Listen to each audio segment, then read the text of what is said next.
Sir, Iran Israel യുദ്ധം എട്ടാം ദിവസത്തിലേക്ക് കടക്കുകയാണ്. അമേരിക്ക നിരുപാധികം അല്ലെങ്കിൽ ആ രീതിയിലേക്ക് ഇറാനെ ആക്രമിച്ചുകൊണ്ടിരിക്കുന്നു എന്നാണ് വാർത്തകൾ പുറത്തു വരുന്നത്. മാത്രമല്ല, ലബനിൽ നിന്ന് ഹിസ്ബുള്ള ഇസ്രയേലിൽ മിസൈൽ ആക്രമണം നടത്തി ഇറാന്റെ ഭാഗം ചേർന്നു എന്നൊരു വാർത്ത പുറത്തു വരുന്നുണ്ട്. ഹിസ്ബുള്ള കൂടി യുദ്ധത്തിന്റെ ഭാഗമാകുന്നു എന്നാണ്. മാത്രമല്ല, ട്യൂംസ്ഡേ മിസൈൽ അമേരിക്ക പുറത്തെടുത്തു. ട്യൂംസ്ഡേ മിസൈൽ എന്ന് പറയുന്നത് ആണവായുധ മിസൈലാണ്. യുദ്ധം എങ്ങോട്ടാണ് പോകുന്നത്? പരിഭ്രാന്തി പരക്കുന്ന ഒരു സാഹചര്യമാണോ നിലവിലുള്ളത്? തീർച്ചയായിട്ടും യുദ്ധം ശക്തമാവുകയാണ് എന്നാണ് സൂചനകൾ നമുക്ക് തരുന്ന തോന്നലുകൾ.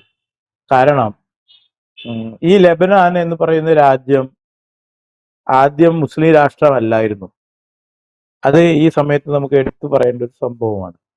ഇപ്പോൾ ഹിസ്ബുൾ കൈയടക്കി വെച്ചിരിക്കുന്ന ഈ ലബനാൻ സത്യത്തിൽ ഒരു മുസ്ലിം രാഷ്ട്രമല്ലായിരുന്നു. നമ്മളിപ്പോൾ അമേരിക്കയിലും UK-യിലൊക്കെ കാണുന്നുണ്ട്. ഈ അമേരിക്ക തന്നെ ഇപ്പോൾ വലിയൊരു പ്രശ്നത്തിലേക്ക് പോയിക്കൊണ്ടിരിക്കുകയാണ്. അതുപോലെ തന്നെയാണ് UK-യിൽ നമ്മൾ ദിവസവും കാണാം. അവിടെ ഡൗൺ ടൗണിൽ ഏറ്റവും തിരക്ക് പിടിച്ച സ്ഥലങ്ങളിൽ റോട്ടിൽ നിന്ന് നിസ്കരിക്കുക, അത് ചോദ്യം ചെയ്യാൻ ചെന്ന ഓഫീസർമാരെ അടിച്ചു ഓടിക്കുക. ഇത് തന്നെ ആൾമോസ്റ്റ് ഇപ്പോ മാൻഹാട്ടൻ അമേരിക്കയിലെ ന്യൂയോർക്കിൽ നമ്മൾ ചില ദിവസങ്ങളിൽ കാണാൻ തുടങ്ങിയിട്ടുണ്ട്. അതിന്റെ ഒരു ഭാഗം തന്നെയായിരുന്നു ലബനാനിൽ.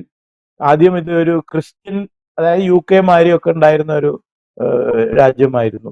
പിന്നീടാണ് ഈ ഇസ്രായേലിന് സംഭവിച്ച അതേമാതിരി തന്നെ ലബനാനിൽ വന്ന് ഇതൊരു മുസ്ലിം രാഷ്ട്രമായി മാറിയത്.